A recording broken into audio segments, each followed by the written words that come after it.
reviews are not and should not be a substitute for watching a film. So yes, there's going to be certain things missing from plot breakdowns. We encourage you to go watch this film and any others we might cover in its entirety anywhere you can stream it or if you own it. TyTown Reviews does not, nor do we pretend, to own footage shared in our videos. The footage is owned by the copyright holders and used for comments and review under fair use. Welcome back to TyTown Reviews, our coverage of Star Wars leading into May 4th.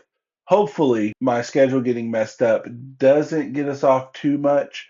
I'm going to throw a ranking video together when I'm done with all the movies, and it should land me right on May 4th. But anyways, today is Rogue One, the newly inserted 5th entry into the franchise, 6th if you include the Obi-Wan Kenobi show whenever you do a rewatch marathon, and 7th if you include the Clone Wars TV show. I mean, I could go on and on because now there's the show Andor. This franchise is vast.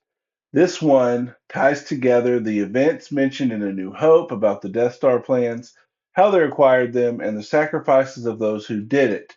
This is Rogue One. A little bit of basics first. We have director Gareth Edwards, who brings the monster movie vibe from Godzilla to space opera.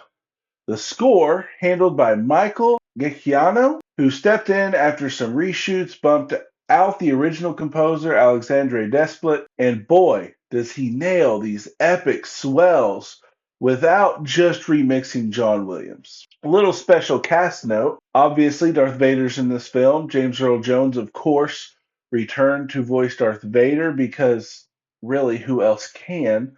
I'm sure there will be somebody else eventually, but right now, who else can? Spencer Wilding and British stuntman Daniel Naprouse, something like that, play the physical role of Vader, while Wilding was responsible for Vader's presence in most dialogue-heavy scenes.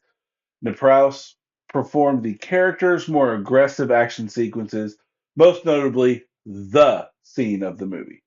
But we'll get there. I know my solo video didn't come out, but that video didn't have a text crawl either. Neither does this one. Yikes. We kick off with a flashback. Little Jen, played by Bo Gadsden, watching her dad Galen, played by Mads Mikkelsen, get nabbed by evil Empire suit Krennic, played by Ben Mendelsohn, who also kills her mom. So there's a dead parent cliche. Galen's forced to build the Death Star, but sneaks in a flaw because, plot device, and revenge, I guess, plus rebellion, More on that later. We're going to fast forward first to grown-up Jen, played by Felicity Jones, who gets busted out of prison by rebel spy Cassian, played by Diego Luna, and his sassy reprogrammed Imperial droid K2SO, who is voiced by Alan Tudyk. This droid, again, my solo video didn't come out, but there's a droid in that movie too, who absolutely steals the movie and is probably the best character in the movie. Here, same thing. He also holds some of the best lines. The probability of success is ridiculously small, but we're going to die trying. Yes. Some silliness goes on, and by silliness, I just mean some discussion, but they ultimately end up going to find Saw Gerrera, played by Forrest Whitaker, because he has a pilot who supposedly has a message from Galen about Death Star plans. When we meet Saw, he's all beat up with an oxygen tank that's set up like he's secretly a Vader fan, but I mean, he's really not. They get into the file and see the message from Galen disclosing the information and the hole he leaves in the Death Star. They escape an Imperial attack on Jedha. Q, the blind monk, maybe former Jedi, I don't know. Sharut, played by Donnie Yen, with a staff and Force chant. He goes, "I am one with the Force, and the Force is with me." He says it several times. Is it a little grating? Kinda, but the character as a whole is a win. He also has his grumpy pal Baz, played by Zhang Wen, plus a defecting pilot, the pilot we already talked about, whose name is Bodhi, played by Riz Ahmed, who stutters like he forgets his lines. That is going to get a yikes from me because I take stuttering personally. The team is assembled. They sneak off to Edu for a soggy family reunion. Cassian almost snipes Galen, but nah. Dumb drama ensues, and he just can't do it. Something to do with Jin. Then boom, rebel bombers do it anyway. Come on. Jin later rallies the rebels, saying things like rebellions are built on hope, and my dad's sabotage email, basically. The speech itself is a win. We get a brief interlude here where Krennic is visiting Mustafar, where we get a glimpse of Vader in a tank before it cuts to a massive door opening and the shadow of Vader kind of swallows up Krennic. And he looks as though he's going to pee himself the entire time he's talking to Vader.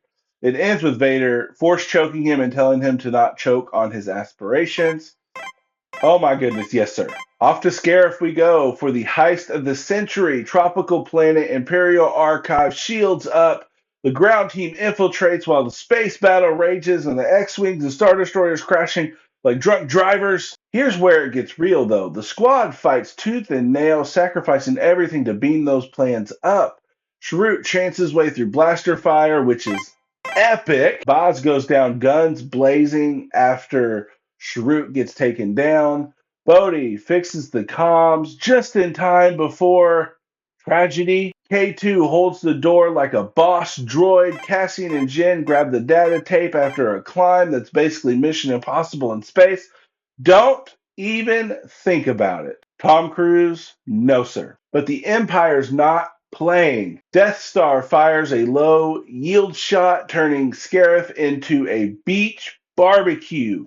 Our heroes hug it out as the blast wave hits, knowing their deaths mean the rebellion will live on. Talk about the ultimate sacrifice. These folks aren't coming back for sequels, guys.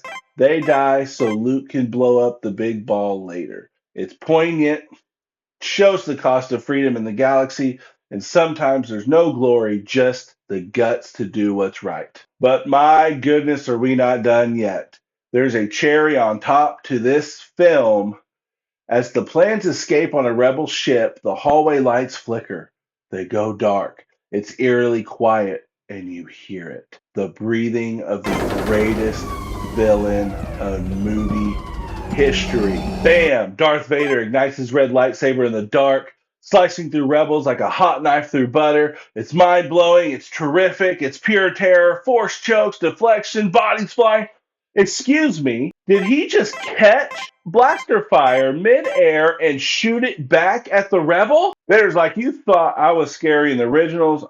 Hold my CPAP machine. This is the Vader we all wanted. This is the Vader we want to see, or a lot of fans want to see in a Vader-centric movie. Unstoppable and savage. Yes, sir. The plans make it to Leia, a CGI young Carrie Fisher being played physically by invalid Delia. Someone asks, what is it? She simply responds, hope. And they fly off straight into a new hope. Wait, go back. Is that Vader standing out in open space? We're going to get into additional positives and negatives after I had recollected my thoughts there. Start with the positives. Stunning visuals and world building. The planets feel lived in. The battles are immersive and captures with the original trilogy grit without feeling like cheap knockoffs. Epic action sequences. There's ground wars, space dogfights, strong themes of heroism and sacrifice. The film hammers home that not everything done in the grand scheme is done by the quote most important. Sometimes there's people consider to be nobodies who do some of the biggest things. There is a diverse cast, it's fresh storytelling, it takes a small break from the Skywalker saga to tell an in-between story that also ties into the Skywalker saga because it's about them getting the plans for the Death Star. It is a war movie, but Star Wars. Come on, jump to the negatives. Character development is thinner than a stormtrooper's aiming ability. We get backstories and flashes, but some folks feel like placeholders. The pacing stumbles here and there. While most action sequences kind of push the movie along, it does drag in a few spots, which is a little bit of a problem. And lastly, I know I said it shows lived in things without feeling like a knockoff. It tries too hard in some scenes to overcorrect what people feel Lucas kind of messed up in the prequels, mostly with, CGI and things like that. Well, verdict is in. You can see it. This is obviously getting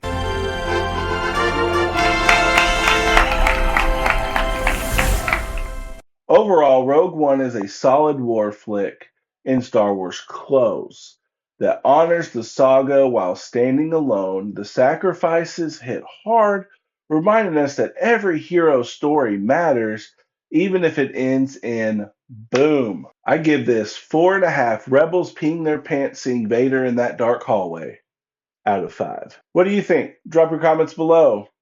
Did the Vader scene give you everything you want from Vader, or did it make you want more? Did this movie deliver on what its premise was? I think it delivered just expertly. It's a great movie. Thank you all for watching. See you next week.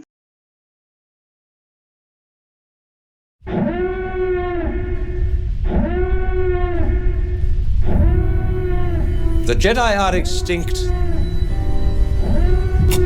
Their fire has gone out of the universe.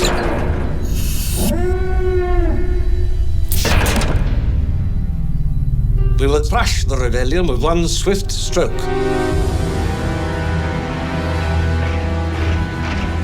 My ship has fallen under attack. I'm afraid my mission has failed. General Kenobi. Who is she? This is our most desperate hour. For over 1,000 generations, the Jedi Knights were the guardians of peace. Before the dark times. We wanted men. I'll be careful. Before the Empire. Luke. You must learn the ways of the Force. I've flown from one side of this galaxy to the other, but I've never seen anything to make me believe there's one all-powerful force.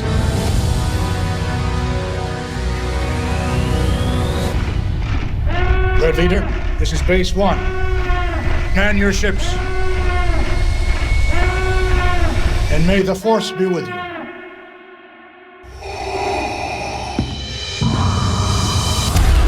The Force Red 10 standing by.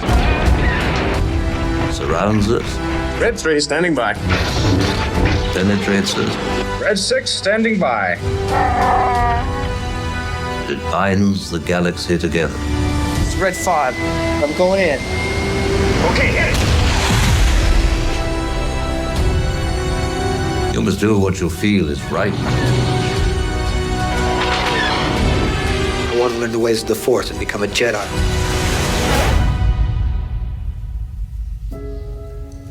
The Force will be with you. Goodbye.